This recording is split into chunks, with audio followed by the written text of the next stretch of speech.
All right, for the benefit of the recording, this is the May meeting of the Pomona Valley Amateur Astronomers. I'm Matt Wedel, the club president. I'm going to give a short talk before the main talk. A short talk is about an Eclipse cruise that I got to go on recently. This came up pretty suddenly. I was contacted in very late March by a representative of Princess Cruises. And they were looking, well, I wasn't contacted, the club was contacted. Email went to info@pva.us and got sent around, Claire forwarded on. They were looking for someone to be kind of the astronomer in residence on a cruise around Australia that was going to intercept the path of the eclipse. And so I didn't pounce on it immediately. I dithered over it for a few days, and then my partner Jenny was like, "Are you crazy? Of course you should apply for that."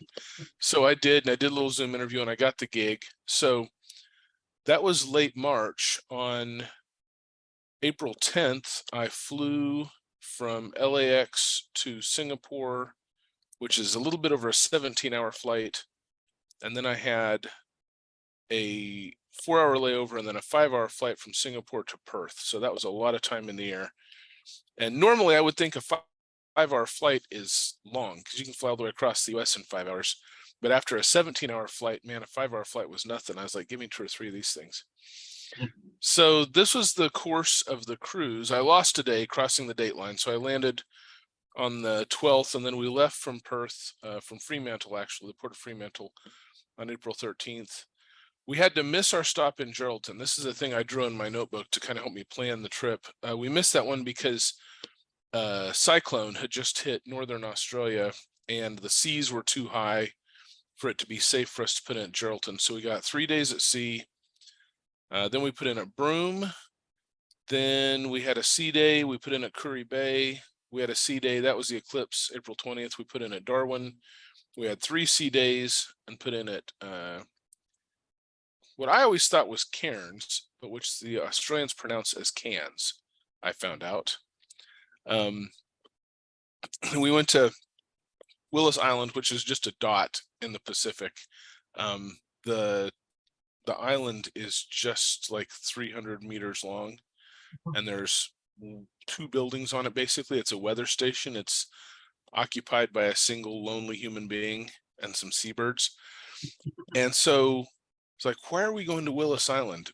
We go to Willis Island because it's outside the territorial waters apparently, and so they can sell stuff duty free. So that's why cruise ships stop there. Then we had a sea day. We put in at Brisbane, and we had a sea day and ended up in Sydney on the 30th. And then I had a day in Sydney and then flew home that evening. So the reason I had the sea days circled is those are days that I was giving talks or demos. On Eclipse Day, it was a demo. All the other days, all the other sea days, I was giving talks. That was part of the deal when they offered to bring me on, is I got to give some public lectures, which was fine, but it ended up being a lot of talks. So I'd never been on a cruise before. That's the ship, the Coral Princess, which is 960 feet long, I think, and had max capacity of 1,900 passengers, I think, and 900 crew. We had 1,700 on board. That's when we put in at Darwin. I'd never spent a single night on, I'd never been on a cruise, never spent a single night on the water.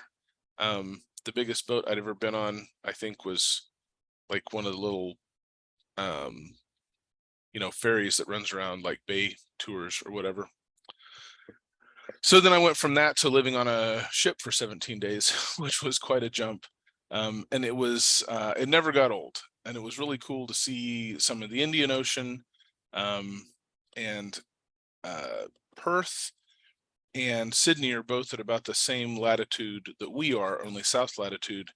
And then we went tropicwards from there. So we crossed the South Tropic line, and then we were in the tropics. And the whole time we were around Broome and Darwin and Cairns, it was warm and humid. So this was the path of the eclipse. So we started over here by Perth. We did basically 3/4 of the way around Australia, all the way around to Sydney here. there was the path of the eclipse on the 20th. We had already sort of gone past Exmouth, which is the point there, the westernmost point in Australia, which was the only place that the eclipse made landfall in Australia. We were already up here on our way to Darwin. And this was a rare eclipse. So the path that the moon takes, it's the elliptical path that it describes around the Earth, is more gently curved than the surface of the Earth itself. And so there's a possibility that on some eclipses, the umbra, the total shadow of the moon, will reach the surface in some places, but not reach the surface in others. And in that case, you have what's called a hybrid eclipse, where at both ends of the eclipse, it's annular, but in the middle, it's total. So this was a hybrid eclipse. But unfortunately, we didn't get to see totality, because totality was all the way up here by the island of Timor-Leste, and we were down here hauling across this little gulf on our way to Darwin. So we got about a 90%.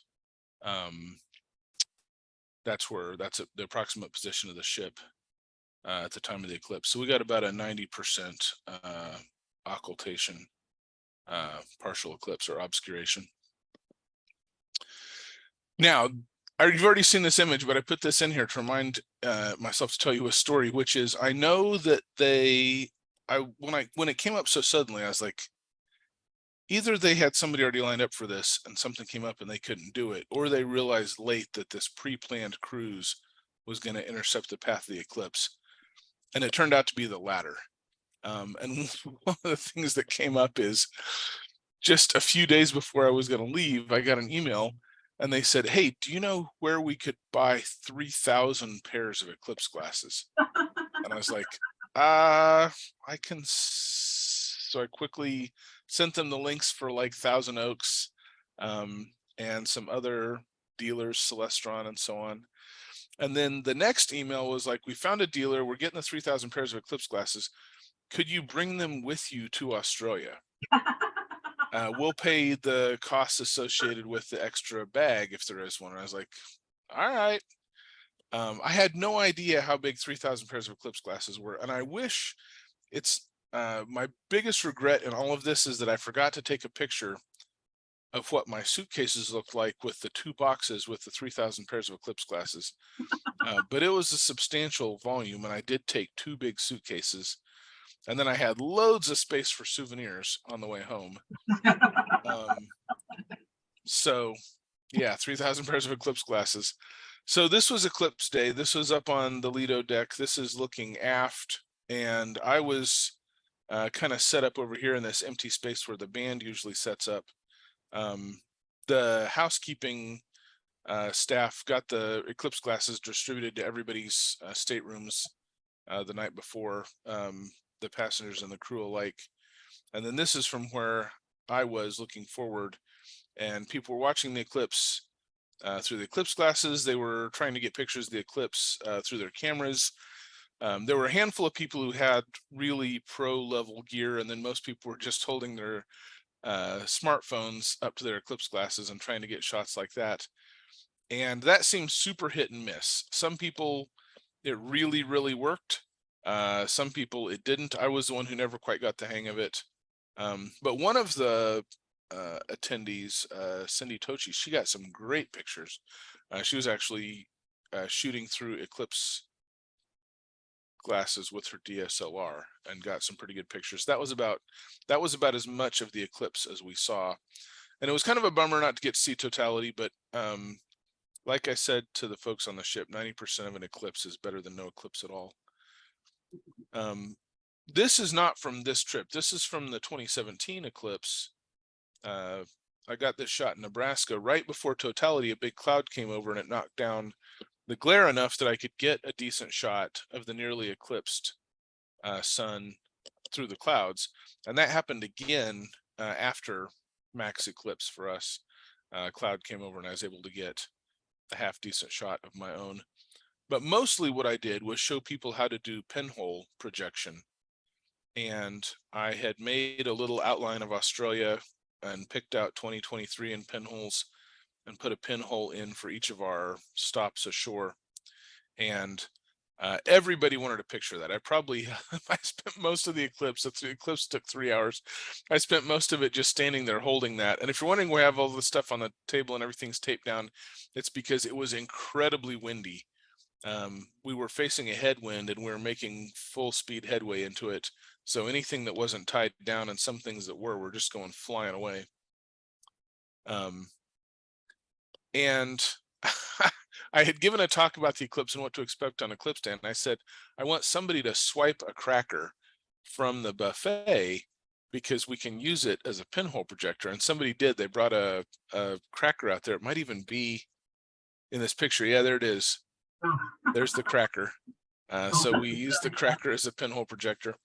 But it was only after Max Eclipse that somebody pointed out that the deck chairs, the lounge chairs, the mesh on them was a massively parallel pinhole projector. And that if you just slathered up your back with sunscreen, you could lie on your face and watch the eclipse pass thousands of times. So we'll know that for next time. So the eclipse was fine. It was good. We had good weather for it. It was a lot of fun, even though it was just a partial. I gave a talk about, one of my talks that I gave about was about space rocks, meteorites, and impactites. And these are all pictures of things that I have in my my personal collection. I have a piece of Libyan desert glass from North Africa. I have a piece of Moldavite, which is impact glass from an impact in Germany about 15 million years ago. And I have a little piece of Darwin glass, which is from an impact in Tasmania. The Darwin crater is now all overgrown by rainforest, but it's an impact crater in Tasmania that produced impact glass that people find in the soil there. So I wanted to, as part of the talk, I was telling people about impacts in Australia and impactites in Australia. And I thought I needed to know a little bit more about Darwin glass. So I did an internet search to learn more about Darwin glass. And the first hit that came up turned out not to be what I needed. It was the Darwin glass business in the town of Darwin on the north coast of Australia. So that was kind of a funny misdirect. One of the things that I talked about in that talk was the Cicatealine bolide, which exploded over far eastern Russia in 1947. And we have lots of eyewitness reports of it and this painting because this Russian artist, P.I. Medvedev, he was sitting down at his window to paint the landscape. He had a fresh canvas and everything when this bolide basically pulled a Chelyabinsk in the sky. And so he was all set up to paint anyway, so he just painted what he saw. And the thing exploded in the air with a force of about 10 kilotons. It was winter time. Pilots had seen craters left in the Cicatealine Mountains from the big pieces of the bolide within 3 days, and they got an expedition together really quickly and found lots of craters blasted out in the woods and fragments of the meteorite embedded inside trees, or ones that had even blasted holes right through tree limbs or tree trunks. And the Soviet Academy of Sciences collected more than 20 tons of chunks of the bolide. And so they're in museums around the world. This piece is at the Arizona Natural History Museum in Mesa. And there are pieces on the market too. This one's mine. I picked it up at my first RTMC. There was somebody there selling meteorites. And so I bought this thing, and it's really satisfying. It's an iron meteorite. It's about 93% iron, 6% nickel, and 1% other stuff. It's part of the core of a planetoid that got blasted apart probably early in the history of the solar system. And so I took this on the ship. I wanted to have show and tell, and people turned out to be too spread out in the theater on the ship to pass it around. So I set it down front and said, if you want to come up after the talk and see and hold a real meteorite, you can do that. And I'll be carrying it around. So you can just come up to me on the ship and say, hey, Matt, I'd like to see the meteorite. And so that turned out to be a big hit. And it actually got to be kind of a game, because people would come up to me at odd times, like in the middle of lunch or when I was out at the pool, and say, "Hey, I bet you don't have the meteorite on you, do you?" And I'd reach into my bag and say, "Yep, as a matter of fact, I do." So I don't know how many people on the ship got to see and hold the meteorite, but it was a lot. And it made me think that I need to always have a small science object on my person, um, in case somebody needs to see or interact with something real and inspiring. That kind of refired my interest in meteorites. This is a quick thing that I threw together for my meteorite talk, kind of talking about how the solar system came together and how planets condensed from the solar nebula. And that led me to a book that is just published recently, Meteorite: How Stones from Outer Space Made Our World, by a British astronomer named Tim Gregory. It's fantastic. It has a few diagrams, but not many. It's not like lavishly illustrated. There's loads of books that are there about meteorites, but really what it is a very cogently told and grippingly told story about how material from the pre-solar nebula ended up forming the sun, the planets, and the asteroids, and then meteorites, whether they originate from the chondrules that preceded everything else, or pieces blasted off of asteroids or even off of other planets. So it's a fantastic book. I highly recommend it if you're interested in that sort of thing. As I think many of you know, I write the monthly binocular highlight column for Sky and Telescope. So if you open up any issue of Sky and Telescope to the centerfold, there will be the monthly sky chart, and there's my binocular highlight column over to the right. So when I was ashore in Darwin, I hit a newsstand to get some postcards to send home, and I found a copy of Australian Sky and Telescope, and I was like, oh, I wonder if they have a binocular highlight column. So I flipped to the centerfold. Sure enough, there's the star map. There's the binocular highlight column. It's on the other side, of course, because it's in the southern hemisphere. And I was like, who writes their binocular highlight column? The answer is I do. I'm syndicated in the southern hemisphere. I didn't know that. So it made me wonder, what do they do when I cover targets that are too far north to be seen from Australia? And so I'm going to reach out to the editor of Australian Sky and Telescope and offer to write them a few bespoke columns on some of the treasures of the southern skies, some of which I got to see and take notes on the trip. Although right after I gave my meteorite talk, and we had the eclipse, and we had about 7 solid days of clouds, so I didn't get to do nearly as much stargazing as I thought that I would. But my favorite souvenir from the trip was this. When I went to the post office to mail things home, I found that the Australian Postal Service had made a set of eclipse stamps. And because it was a hybrid eclipse, they made 3 stamps, one celebrating each type of eclipse that you might see: annular at either end of the central path, totality in the center of the central path, and then a partial eclipse off to either side. So that was a nice little souvenir from the trip.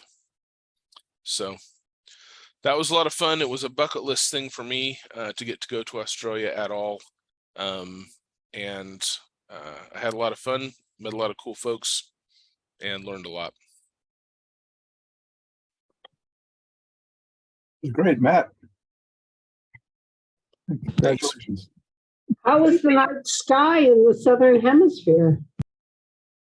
It was good. I'd been to the southern hemisphere one other time. I'd been to a conference in South America in 2010 and got to spend a few nights stargazing. And one of the things that I did is one night we all got up. Everybody was interested. We all convened about 8:30. We got up on deck 16, the very highest deck at the front of the ship, and we had some of the crew helping us out, and they called the bridge and they turned down the lights, and so we were able to see the southern Milky Way. We were heading south at that point, and so we could see the Southern Cross, and the coal sack and the jewel box cluster. And I had my green laser with me, and I brought some binoculars, so I kind of did a binocular tour of the night sky for the folks that were there. for about 45 minutes. And that was fantastic. That was also really stressful because we had scheduled that for April 26th early in the cruise. And I thought, well, I'll have some nights in advance to go up there and refamiliarize myself with the southern sky, take some notes, figure out what things I want to show people, kind of learn my way around. And then every night from then until the night before was cloudy. So I ended up not getting to prep. I had to do all my prep just using books and my old notes. And so when I got up there to show people stuff in the southern sky, it was kind of my first time since 2010. So, but it all worked out just fine. And it was a lot of fun. We had a good time. Yeah. Great. Thanks, Matt. That was nice. What was that, Gary? Did you get a balcony? No, I did get, I was on deck 5. I got a crew cabin, but it was leased on the outside and I had a couple of portholes. That was pretty cool. Okay. The first You have a couple of room to days, yourself?